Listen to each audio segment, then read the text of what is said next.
సర్వలోకానికి పాప పరిహారి అయిన యేసుక్రీస్తు ప్రభువారి నామంలో మీ అందరికీ నా హృదయపూర్వక శుభములు. ఈ రోజు మన ధ్యానం లూకా సువార్త 5వ అధ్యాయం 12 నుంచి 26 వచనాల వరకు. ఈ వచనాలన్నిటిలో మనకు రెండు సంఘటనలు కనబడుతున్నాయి. ఒకటి కుష్ఠరోగిని బాగు చేయడం, రెండు పక్షవాయువు గల వారిని బాగు చేయడం. ఈ రెండు సందర్భాల్లోనూ ఆయన చేసింది వారిద్దరినీ స్వస్థపరచటం. ఒకరినైతే అంటే కుష్ఠరోగిని నాకిష్టమే శుద్ధుడు కమ్ము అన్నారు. ఇంకొకరినైతే నీ పాపాలు క్షమించబడ్డాయి, నీవు లేచి నీ మంచమెత్తుకుని ఇంటికి వెళ్ళమని చెప్పారు. కుష్ఠరోగంతో నిండిన ఒక మనుష్యుడు అని 12వ వచనంలో చదువుతాం. వాడు యేసు ప్రభుని చూసి సాగిలపడి, ప్రభువా నీకు ఇష్టమైతే నన్ను శుద్ధినిగా చేయగలవని వేడుకున్నాడు. అందుకు ప్రభు చేయి చాపి వానిని ముట్టుకుని నాకు ఇష్టమే, నీవు శుద్ధుడువు కమ్ము అని చెప్పగానే కుష్ఠరోగం అతన్ని విడిచెను అని 13వ వచనంలో చదువుతాం. ఎవరి దగ్గర ఎటువంటి రోగం ఉన్నప్పటికీ వారిని స్వస్థపరచటం, బాగు చేయటం, శుద్ధుల్ని చేయడం మన ప్రభుకి ఎంతో ఇష్టమైన పని. అందుకనే రోగులైనటువంటి వారు చాలా త్వరగా యేసు ప్రభుకి ఆకర్షితులవుతారు. ఎందుకంటే ఆయన ఇంతకు ముందు ఎన్నో స్వస్థలు చేశారు, ఇప్పుడు చేస్తున్నారు, ఇంక ముందు కూడా చేస్తారు. కుష్ఠరోగితో ప్రభు అన్నారు, నువ్వు స్వస్థపడ్డావని ఈ విషయాన్ని ఎవరితోనూ చెప్పక వెళ్లి వారికి సాక్షార్థమై నీ దేహమును యాజకునికి కనపరుచుకుని నీవు శుద్ధుడివైనందున మోషే నియమించినట్టు కానుకను సమర్పించమని ఆజ్ఞ ఇచ్చారు. కుష్ఠరోగిని ముట్టుకోకూడని రోజుల్లో ప్రభు అతన్ని ముట్టుకుని బాగు చేశారు. యేసయ్య యాజకుడే, ప్రధాన యాజకుడైనప్పటికీ అన్నిటి మీద తనకు అధికారం ఉన్నప్పటికీ ఆయనే వెళ్లి యాజకునికి కనబరుచుకుని మోషే నియమించిన కానుక చెల్లించమని చెప్పారు. ఎందుకంటే అది ఇంకా కూడా ధర్మశాస్త్రంను ఆచరిస్తున్న రోజులవి. యేసుప్రభు వారి యొక్క పరిపూర్ణ బలి అర్పణ ఇంకా పూర్తి కాలేదు గనక ధర్మశాస్త్రం ప్రకారం అన్ని చెల్లుబాటులో ఉన్న కాలం గనుక ప్రభువు కుష్ఠరోగుల్ని బాగు చేసిన ప్రతిసారి ఇదే చెప్పారు, మీరు వెళ్లి యాజకులకు కనబరుచుకోమని. అందుకే యేసుప్రభు వారు అంటారు, నేను ధర్మశాస్త్రం నెరవేర్చుటకే వచ్చాను కానీ కొట్టివేయటకు రాలేదు అని. మత్తయి సువార్త 5వ అధ్యాయం 17వ వచనంలో యేసుప్రభు వారే ప్రజల పక్షంగా దేవుని పక్షంగా నీతి యావత్తు నెరవేర్చి లోక రక్షకుడయ్యాడు. ఇక్కడ యేసుప్రభు కూడా మోషేని దేవుడు నియమించిన నియామకాన్ని ఎంతో గౌరవించారు. నేటి సంఘంలో మనం కూడా చేయవలసిన పని ఇదే.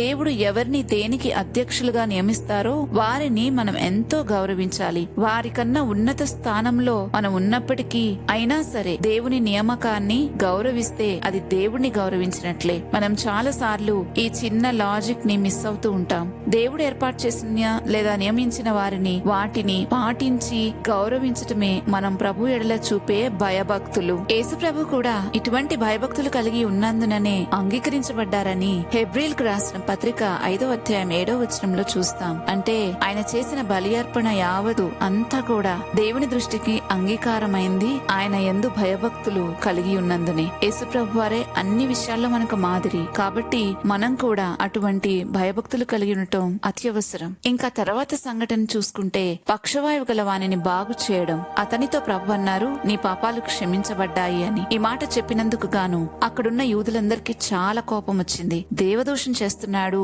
అని అన్నారు. దేవుడొక్కడే తప్ప ఎవరు పాపాలు క్షమించగలరు అని అక్కడ దాకా ఆలోచించి ఆగిపోయారే గాని ఈయనే నిజమైన దేవుడేమో అని మాత్రం కన్క్లూజన్ కి రాలేదు. అతని పాపాలు క్షమించబడ్డాయి అన్నదానికి అంటే ఆ పక్షవాయువు గల వాని పాపాలు క్షమించబడ్డాయి అన్నదానికి స్పష్టమైన సూచనగా అతడు లేచి తన పరుపెత్తుకుని నడిచి ఇంటికి వెళ్ళాడు. ఆయన ఇదంతటికి అంటే ఇంత గొప్ప సూచక క్రియ వారి ఎదుట కనిపించినప్పటికీ కూడా యేసు ప్రభుని దేవునిగా అంగీకరించటానికి ఇష్టపడలేదు. ఎందుకంటే వారు దేవుణ్ణి కొలుస్తున్న వారిని వారి ఇష్టానుసారంగా ఆయన పట్ల భక్తిని కనపరుస్తున్నారు.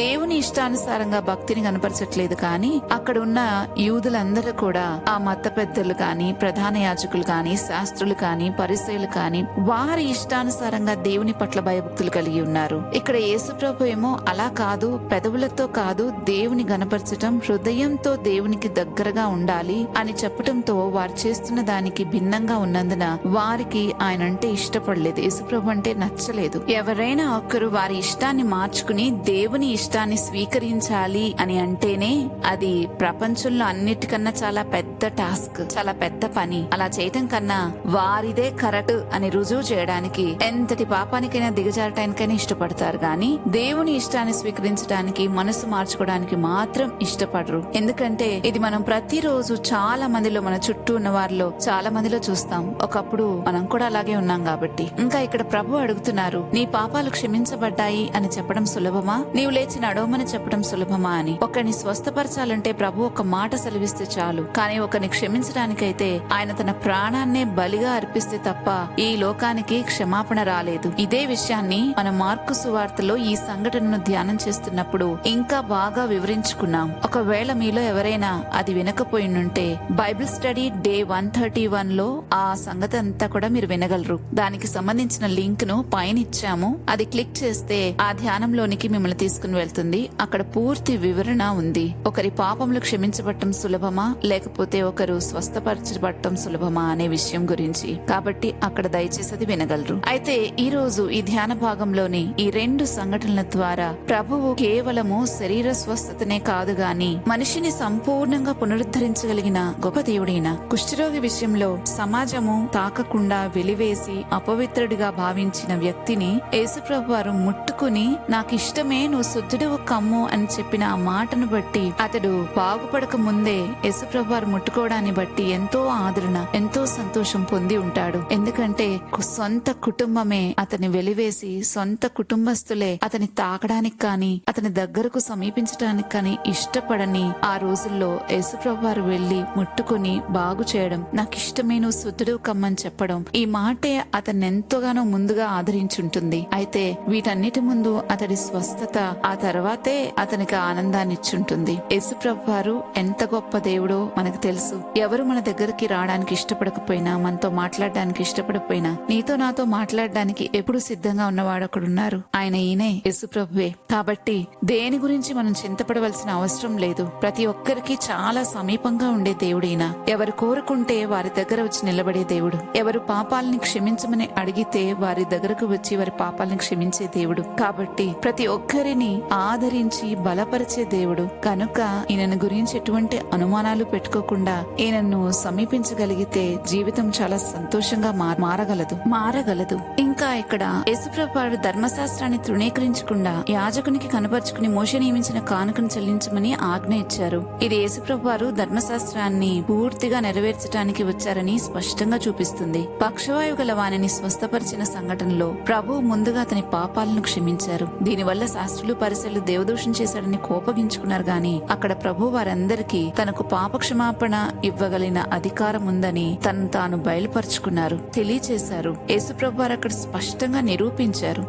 ఈ 2 సంఘటనలు మనకు నేర్పే ముఖ్యమైన సత్యాలివే. యేసుప్రభు పాపాలను క్షమించి పాప భారాన్ని తీసివేసే దేవుడు. శరీర స్వస్థత కన్నా పాప క్షమాపణ గొప్పది. దేవుని నియామకాలను గౌరవించటం దేవుని గౌరవించినట్లే. పెదవులతో కాదు, హృదయంతో దేవుణ్ణి ఆరాధించాలి. మనిషిని నిజంగా బాగు చేసేది శరీర స్వస్థత మాత్రమే కాదు, మారు మనసుతో కూడిన పాప క్షమాపణ అని ఈ వచనాలు మనకు బలంగా తెలియజేస్తా ఉన్నాయి. యేసుక్రీస్తు ప్రభు వారు శుద్ధి చేసేవాడు, క్షమించేవాడు, సంపూర్ణంగా ఒక వ్యక్తిని పునరుద్ధరించగలిగిన వారు. కాబట్టి ఇంకా ఆయనకు దూరంగా ఉండవలసిన అవసరం ఎవరికీ లేదు. ప్రార్థించుకుందామా? పరిశుద్ధుడైన మా తండ్రి, నీకే వందనాలు, స్తోత్రాలు చెల్లిస్తున్నాను. ఎవ్వరూ తాకడానికి కూడా ఇష్టపడని కుష్ఠరోగిని నీవు తాకడానికి ఇష్టపడినందుకు నీకు స్తోత్రాలు చెల్లిస్తున్నాం. ఎంత మంచి దేవుడవని ప్రభువా ఈ సంఘటనల ద్వారా మాకు అర్థమవుతుంది. తండ్రి, నీలాంటి వానికి మేము దూరంగా ఉంటే మేము సర్వం కోల్పోయినట్లే. కానీ నేను సమీపించటానికైతే మాకు ఎటువంటి అర్హత లేనప్పటికీ నీ కృప ద్వారా నీ సన్నిధిలోకి మేము వస్తూ ఉన్నాము ప్రభువా.